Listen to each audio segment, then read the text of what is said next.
बदले जमीन चाहिए, जमीन के बदले जमीन चाहिए, जमीन चाहिए, जमीन चाहिए, जमीन चाहिए, जमीन चाहिए।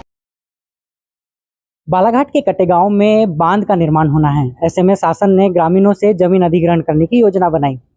अब 135 एकड़ जमीन जो है किसानों से ली जानी है। पहले सरकार ने कहा कि हम इसका उचित मूल्य देंगे, लेकिन जब इन लोग एफिडेविट साइन करने गए तो वहां पता चला कि इन्हें सिर्फ 3 लाख रुपए प्रति एकड़ के हिसाब से मुआवजा मिलेगा। ऐसे में जहां पर जमीन की कीमतें आसमान छू रही है, ऐसे में इन लोगों की जो है 3 लाख रुपए प्रति एकड़ में इनका शायद गुजारा नहीं हो पाएगा।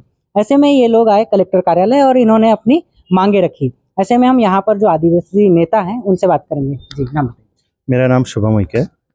सर क्या मांगे लेकर आए हैं आप? भैया मैं आपको बताना चाहूँगा, ग्राम पंचायत टिटवा है, उसके अंतर्गत ग्राम है कटेगांव, और उस कटेगांव के जितने भी यहाँ पे किसान है, कोई आदिवासी है, कोई एसटी है, कोई ओबीसी है, मेन मुख्य मांग ये है कि हम किसान हैं और हमारी वहाँ पे ज़मीनें फंस रही है, हमारी ज़मीनें फंस रही है, तो जिसका प्रति एकड़ सरकार रेट दे रही है 3 लाख रुपए।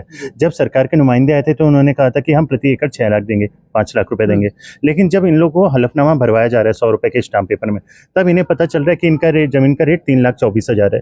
तो आप खुद ही बता दीजिए कि आपको पहले वो जो इनके गाँव है कटेगांव कछुरना, वहाँ से अगर आपको विस्थापित किया जा रहा है और आपको सरकार 3,40,000 दे रही है। अब कोई बड़ा किसान है जिसके पास 8 एकड़ है तो उसको तो जमीन का पैसा मिल रहा है 24 लाख रुपए, तो वो जाकर ले लेगा। लेकिन जो छोटा किसान है जिसके पास आधा एकड़ है, 100 डिसमिल है, 50 डिसमिल है, तो उसको तो उस हिसाब से पैसा नहीं मिल पाएगा। अगर वो 1 एकड़ की 3 लाख लेकर वो किसी दूसरी जगह जाता है, जैसे हम समझते बालाघाट आता है, गर्रा आता है, एकोड़ी जाता है, तो वो क्या 3 लाख रुपए में उसको 1 एकड़ मिल सकती है?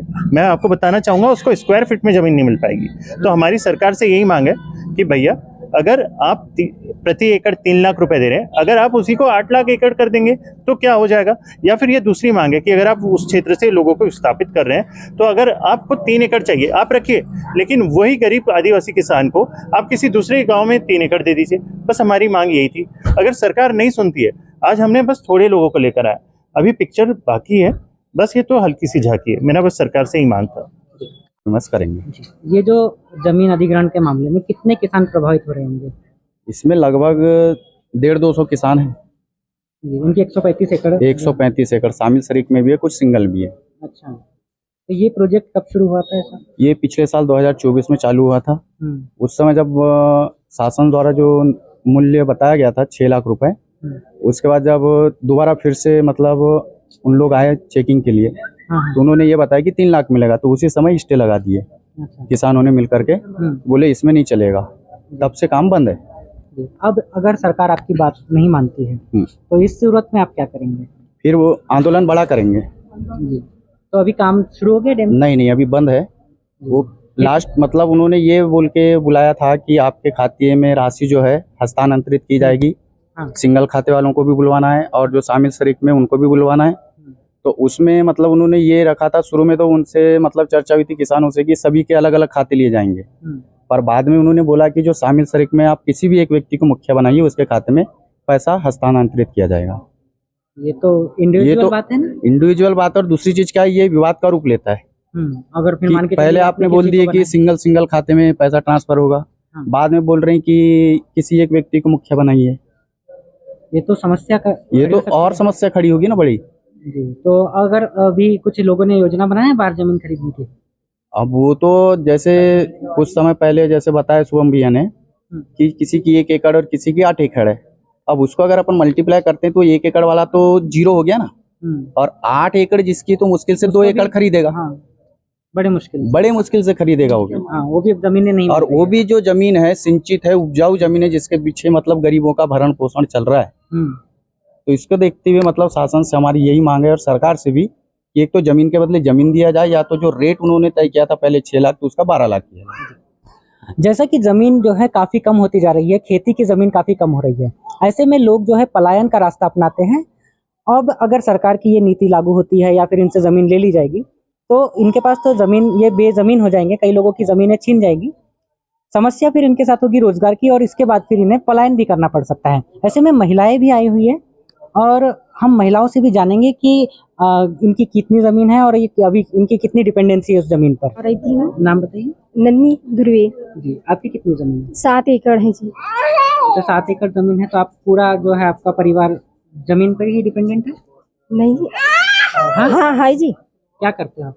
कुछ खेती किसानी करते हैं जी। क्या क्या लगाते हैं? धान लगाते हैं, और थोड़ा हाँ थोड़ा बहुत रखते हैं। रबी नहीं होता जी। पानी कितना? पानी हाँ तालाब से है ना जी, बोते हैं थोड़ा बहुत चना वाना। तो अगर आपकी जमीन पूरी 7 एकड़ जाने वाली है, हाँ जी पूरा डूबे। अगर चली जाएगी फिर आप क्या करोगे? जमीन का बदला जमीन लेंगे जी। और नहीं देंगे सरकार फिर क्या करोगे? पैसा बढ़ा के देंगे जी। और वो क्या? नहीं दी तो फिर क्या करोगे आप? कैसा नहीं देगी, काम रोक देंगे जी। हाँ काम रोक देंगे। हाँ। अम्मा जी, नाम बताइए। सुकून भाई। कितनी कितनी जमीन है आपकी? हाँ 14। हाँ 14। 14 एकड़। हाँ। 14 एकड़ जमीन है, तो आप खेती पे ही निर्भर है या फिर और कुछ भी काम करते हैं? हाँ नहीं जी, पतला जमीन है बर्री, और धान पकता है बस। पर आपासी तालाब है छोटा मोटा, ऊपर तालाब है छोटा मोटा तालाब है। अच्छा, जैसे ये डैम बनता है तो कितने लोगों को सुविधा मिलेगी? हाँ हमारा गांव का किसी को सुविधा नहीं है जी। दूसरे गांव वाले को फायदा है, हमारे गांव वाले को बिल्कुल फायदा नहीं है। नहीं है, नहीं है, सिंचाई एक भी नहीं होगा। अच्छा, आपके गांव के लोग जो है दूसरे गांव में या फिर शहरों में कमाने के लिए जाते हैं क्या? हाँ जी जाते हैं जी। कहाँ जाते हैं? बाहर जाते हैं, नागपुर बाहर जाते हैं। 8 एकड़ जमीन है। नाम बताइए। सुनील पंद्रे, जी। कटेगांव का रहने वाला हूँ। हाँ। मेरी 8 एकड़ जमीन फंस रही है तालाब में। अच्छा, ये बताइए कि अगर आप अपने गांव में ही अगर किसी को जमीन बेचते तो क्या कितने रुपए एकड़ के हिसाब से जाती है? तो पता नहीं इसको। कितने रुपए एकड़ चल रही है आपके गांव में जमीन? जमीन का रेट तो 5.5-6 लाख रुपए चल रहा है अच्छा, ऐसे प्राइवेट में? प्राइवेट में। हाँ बताइए। मेरा नाम सुनीता उइके है। हमारा जमीन 2 एकड़ है।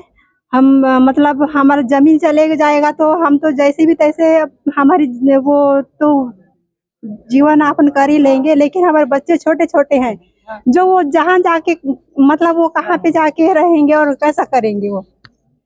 आपके घर भी प्रभावित हो रहे हैं क्या? घर तो नहीं हो रहा है सर, लेकिन जमीन हो रहा है। 2 एकड़ जमीन है। यदि फिर दूसरे जगह में जाके लेंगे तो हमारा तो 1 एकड़ भी नहीं आएगा उतने पैसे में। इसलिए हम आपको 6 लाख रुपए मिलेंगे तो उसमें आपको कुछ भी जी कुछ भी नहीं होने वाला है हमारा तो। जी। बालाघाट जिले में खेती के लिए काफ़ी ज़मीनें हैं, लेकिन उनकी कीमतें बीते कुछ सालों में बहुत तेज़ी से बढ़ी है। अगर सरकारी रेट से इनकी ज़मीन ले ली भी जाएगी तो इनके साथ समस्या ये बनेगी कि ये दूसरी जगह जाकर अपनी ज़मीन नहीं खरीद पाएंगे। ऐसे में ये जो किसान लोग हैं ये मजदूर बनकर रह जाएंगे और इनकी समस्या लगातार बढ़ेगी। फिर पलायन होगा और पलायन के साथ इनके बच्चों पर और उनके परिवार पर काफ़ी असर पड़ेगा। नितेश बगले, न्यूज़ ऑन ग्राउंड, बालाघाट।